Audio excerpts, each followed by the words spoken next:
السلام علیکم ورحمۃ اللہ وبرکاتہ۔ وعلیکم السلام۔ کون؟ حضرت آپ کا شاگرد بات کر رہا ہوں، احمد حسین قاسمی، خادم عمارت شریعہ فلوائی شریف پٹنہ۔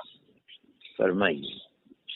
حضرت آپ کا جو وہ بیان آیا ہے کہ ہم سڑکوں پر نہیں اتریں گے اور عدلیہ کا رخ کریں گے، تو اس پر بہت سارے احباب یہ کہہ رہے ہیں کہ جب آل انڈیا مسلم پرسنل لا بورڈ میں حضرت خود کلیدی ذمہ دار ہیں اور بورڈ نے کہا ہے کہ ملک گیر احتجاج چلائیں گے، تو بعض ملک احباب گیر احتجاج کا مطلب یہ ہے کہ سڑکوں پر اتریں گے؟ جی احتجاج ملک گیر کا مطلب یہ ہے کہ بازاروں کے اندر اور سڑکوں میں اجتماعی شکل کے اندر نکلیں گے اور نعرے تکبیر اور اللہ اکبر اور مارچ ماریں گے۔ بھئی آپ جلسے کیجئے، وہ بھی جلسے کریں گے۔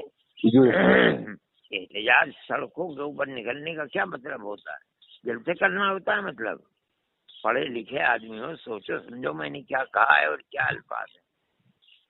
ہاں، تو اس کا مطلب ہم لوگ آپس میں جو علماء جو لکھ رہے ہیں کہ حضرت الاستاذ نے یہ جو کہا تو آل انڈیا مسلم پرسنل لا بورڈ کے خلاف ہو گیا کہ آل انڈیا کیسے خلاف ہو گیا؟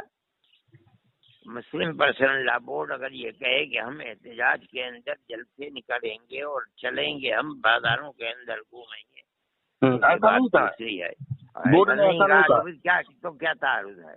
جی پڑھے لکھے لوگ ہیں، اس کا مطلب نہیں کیا چیز ہے۔ تو میں نے ایک حرف بھی نہیں لکھا، میں نے کہا کہ حضرت استاد محترم سے خود پوچھ لیں، تو حضرت آل انڈیا مسلم پرسنل لا بورڈ میں آپ خود بھی ذمہ دار ہیں اور کلیدی ذمہ دار ہیں حضرت آپ، تو جمعیت اور بورڈ اور جتنی تنظیمیں ہیں، عمارت شریعت اور جماعت اسلامی، سب انشاءاللہ مشترکہ طور پر جو فیصلہ لے گی پوری امت اور پوری ملت انشاءاللہ آپ حضرات کے پیچھے۔ ٹھیک ہے، بہت السلام علیکم۔ جی وعلیکم السلام ورحمۃ اللہ۔